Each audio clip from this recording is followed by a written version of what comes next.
হচ্ছে সবকিছু মিলে প্রিপারেশনটা কেমন?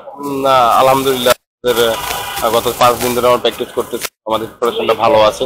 যে যে যার মতো প্রিপারেশন নেওয়ার চেষ্টা করছে, আমার মনে হয় কালকে সবাই নিজে সেটাতে চেষ্টা করবে প্রথম ম্যাচ থেকে উইনিং থেকে থাকা। আপনাদের ভালো একটা টিম, হান্নান ভাই আপনাদের সাথে যোগ দিয়েছে, নির্বাচক প্যানেল থেকে গিয়ে কোচিং শুরু করেছে, এটা কি আপনাদের সাথে আন্ডার 19 এটা কি একটা আলাদা আপনাদের জন্য বাড়তি? দেখেন, আমরা যারা আছে আমাদের ব্যাচে তো ওনার সাথে কাজ করছি যখন উনি সিলেক্ট হিসেবে ছিল। এখন যখন কোচ হিসেবে আসছে তো জিনিসটা আমাদের জন্য সহজ হয়েছে, কারণ উনি আমাদের সাথে জানে আমাদের কি কোথায় কি না হয়।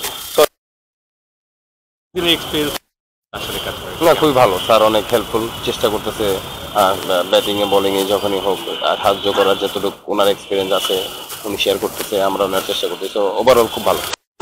শেষ করতে সেটা হচ্ছে রোজা শুরু হয়ে গেল আজকে থেকে, রমজানের মধ্যে আপনার ডিপিএলটা খেলবেন 50 ওভারের ম্যাচ।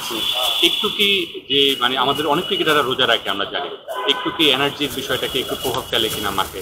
দেখেন, রমজানে অলওয়েজ ডিফিকাল্ট ক্রিকেট খেলাটা, তো তারপরেও অনেক অনেক বাধা বাধা অনেক নিয়ম কানুনের মধ্যে খেলে যেতে হয়, আমাদের কিছু করা থাকে না। আবার তবুও রমজানে খেলাটা টাফ। আসলে অধিনায়কত্বের দায়িত্বটা কার কাঁধে থাকছে আপনাদের টিমের? শান্ত ভাই অধিনায়কত্ব করবে। কিছু কেউ? থ্যাংক ইউ, থ্যাংক ইউ ভাই।